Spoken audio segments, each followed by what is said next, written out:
Bonjour et bienvenue dans cette seconde saison de Point de Mythologie. Merci pour les 100 abonnés. Cet épisode s'intitule Punir le mal, et nous allons parler des origines, non pas scénaristiques, mais bien narratives de Chainsaw Man, plus connu sous son nom de Pochita par son seul ami. Cette vidéo contient des spoilers sur la série de manga Chainsaw Man. D'ailleurs, ils ont quoi les monstres d'horreur à se faire appeler comme des super-héros d'ici Comics? Parce que Dogman, Goatman, Slenderman, Chainsaw Man, à un moment ça va, hein? Ce ne sont pas non plus des types en collant qui descendent du ciel pour aider les gens. Bref. Chainsaw Man est un énorme humanoïde bardé de métal avec une tronçonneuse sur chaque main et une sur le front, comme une corne meurtrière. Une ribambelle d'intestins s'enroule autour de son cou. Affaibli, il prend l'apparence d'un petit chiot avec une tronçonneuse à la place du museau. C'est l'être dont le héros du manga éponyme tire ses pouvoirs. Dans un monde où il existe un démon pour chaque chose existante, émotion, objet, animal, etc., Chainsaw Man est donc le démon tronçonneuse.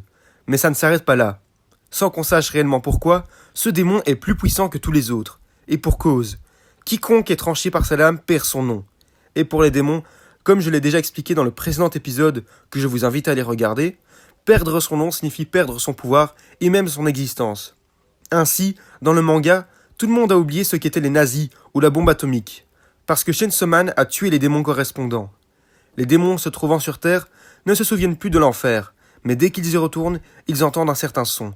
Le moteur des tronçonneuses de Chainsaw Man, le véritable seigneur démon, qui peut même vaincre l'enfer. Dans l'histoire, il apparaît comme un petit chiot, Ponchita, après avoir été considérablement affaibli par ses ennemis. Il sera recueilli par Denji, le héros du manga. Celui-ci tombera un jour dans une embuscade du démon zombie et sera découpé. Chainsaw Man fera alors le choix de prendre la place de son cœur pour le soigner et pour qu'il récupère ses pouvoirs. Denji ne pourra en utiliser qu'une infime partie, mais ça lui suffira. Devenu un omni-démon, il rejoindra la brigade de chasseurs de démons de Tokyo pour lutter contre les démons avec ses capacités. Et un jour, un pacte sanglant fera revenir le véritable Chainsaw Man.